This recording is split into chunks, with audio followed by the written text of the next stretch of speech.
and never forgets and doesn't become a pear tree. An oak always remembers, acorn remembers to be an oak and never becomes an ash or maple or chestnut. They have a memory. So nature is alive, nature is intelligent, nature has memory, and we are nature. Nature is not just out there, the trees and the birds and the insects and the butterflies and animals and the rivers are nature, but we are nature too. So the idea of nature-human separation has to be challenged. Word nature, and you are all wonderful students here, if you look in your dictionary, etymological dictionary, nature word is related to birth. Natal. When a mother is pregnant, when your mothers were pregnant, they went to midwife, or midwife came to them, to mothers, for a prenatal check. After the birth, there is a postnatal check. So the natal and nature come from the same root. Natal and nature means to be born. We are all born, so we are nature. And we are made of all the natural elements. Our body is made of earth. 70% of our body is water. We have fire in our belly and our body. If you look at your body, it's warm. There's a fire in our body. And it's a wonderful design of nature that we can hold fire and water in one body. We breathe the air which is out there. The trees breathe the air, we breathe the air. Animals breathe air, we breathe air. We are same. So one earth, one humanity, one future. So we need to remember this, that we are nature. And therefore what we do to nature, we do to ourselves. If we pollute the water of our rivers, we have to drink it. And this illusion that we can clean the water somehow is only an illusion. Because water has to be kept pure. If we pollute the air, we have to breathe it. If we poison the soil with chemicals, fertilizers, pesticide, herbicide, we have to eat food from that soil. When you wrap the food with plastic, that plastic residue is on the food. No wonder that our National Health Service is falling apart at seams. So many people are ill in our society because we are eating polluted food coming from the polluted soil of chemicals and fertilizers and poisons, and we are drinking polluted water from plastic bottles, which is already some residue of the plastic. Plastic is made of oil. So just you are drinking water which is in the oil, made of plastic. Plastic is oil, made from oil.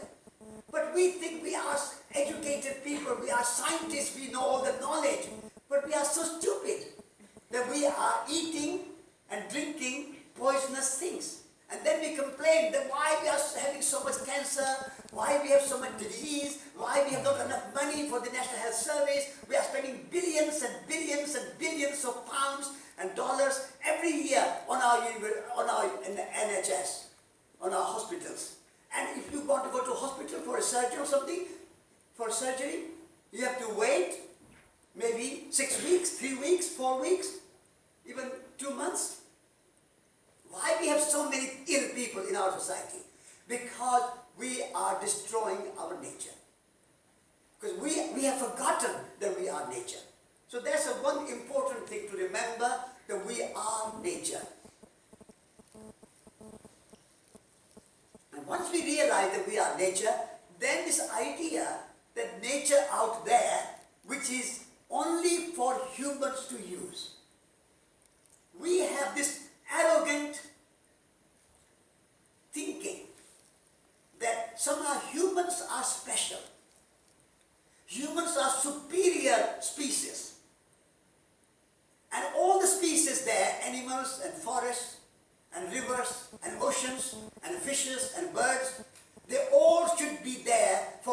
use.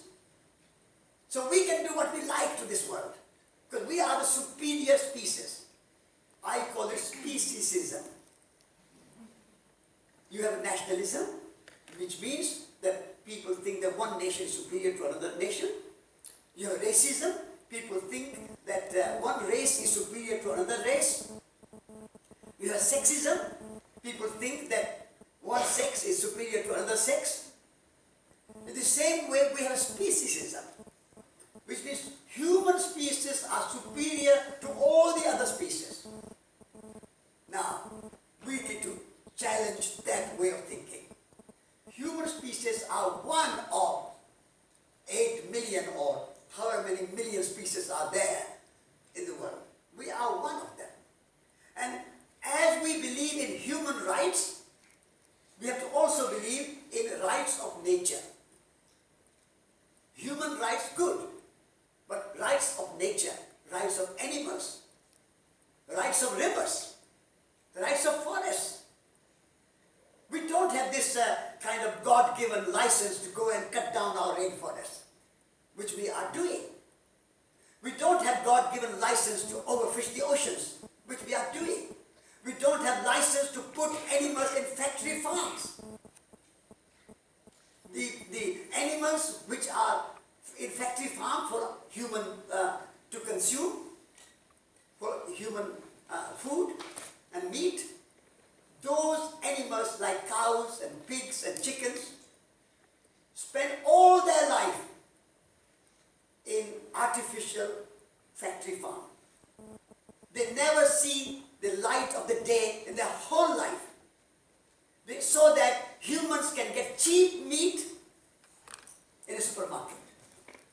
I'm so glad that here in your conference you have only vegan food. Wonderful. That's a right step in right direction to be an ecological and environmental conference, an environmental organization.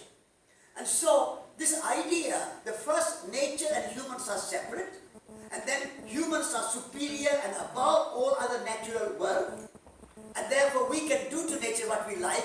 This is human imperialism, human speciesism.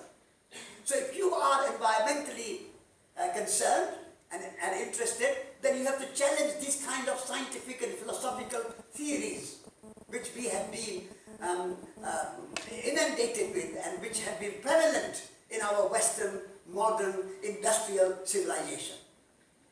So when I say one earth, we are all one.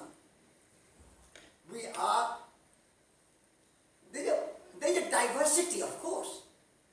Unity and diversity can dance together.